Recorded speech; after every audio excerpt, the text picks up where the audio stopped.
அடுத்ததாக எண் 19 6ஆம் வகுப்பு A3 பிரிவை சேர்ந்த ஜே அமீரா தன் அமர்க்கணமான பேச்சால் பேச வந்திருக்கிறார். அனைவருக்கும் என் இனிய காலை வணக்கம். மரத்தின் வேர் போல் இருக்கும் எங்கள் பள்ளி தலைமை ஆசிரியர் அவர்களுக்கும் அதில் கிளையாக இருக்கும் ஆசிரியர்களுக்கும் மாண்புமிகு நடுவர் அவர்களுக்கும் என் பள்ளி மாணவ மாணவிகளுக்கும் என் முதல் வணக்கங்களை தெரிவித்துக் கொள்கிறேன்.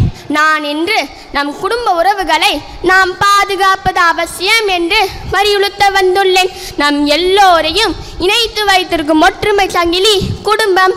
அனுபவ ஞானம் தரும் போதி மரமும் குடும்பம்தான். அம்மா, அப்பா, மாமன், மாமி, தாத்தா, பாட்டி, சகோதரன், சகோதரி போன்ற உறவுகளுடன் அன்பும் பாசமும் விட்டு கொடுத்தலும் ஒரு குடும்பத்தின் உயரிய மதிப்பீடுகள். ஒரு குடும்ப அமைப்பு வலுவாக இருந்தால் அது நாட்டையும் சமுதாயத்தையும் வலுப்படுத்தும்.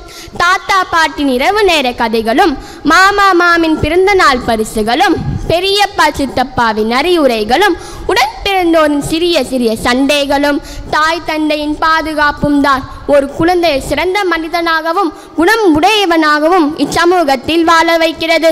குடும்பமாக செல்லும் இன்ப சுற்றுலாக்களும், திருமணங்களும், குடும்ப விழாக்களும் தரும் மகிழ்ச்சிகளும் நினைவுகளும் நாம் எங்க சென்றாலும் கிடைக்காது. மனித நேயம், இரக்கம், சகிப்புத்தன்மை, பொறுமை முதலியான உள்ளடக்கிய குடும்பம் சமுதாயத்தின் அடித்தளமாகவே இருக்கிறது. ஒன்றுபட்டால் உண்டு வாழ்வு. நல்லதோர் ஒரு குடும்பம் பல்கலைக்கழகம். குற்றம் பார்க்கின் சுற்றமில்லை என்று பெரியோரின் கருத்தின்படி புரிந்துணர்வோடு குடும்பமாய் வாழ்வோம்.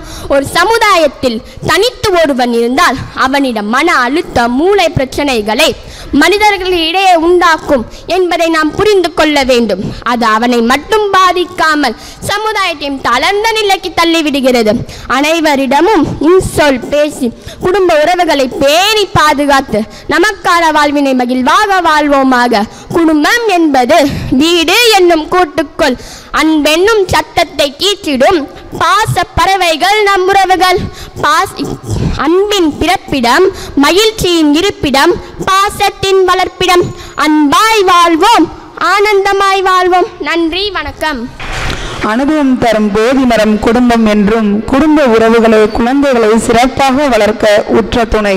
குற்றம் பார்க்கின் சுற்றமில்லை, குற்றம் களைந்து சுற்றத்தாரோடு வாழ்வோம் என்று குடும்ப உறவுகளை பற்றி பேசிய அமீராவிற்கு நன்றி.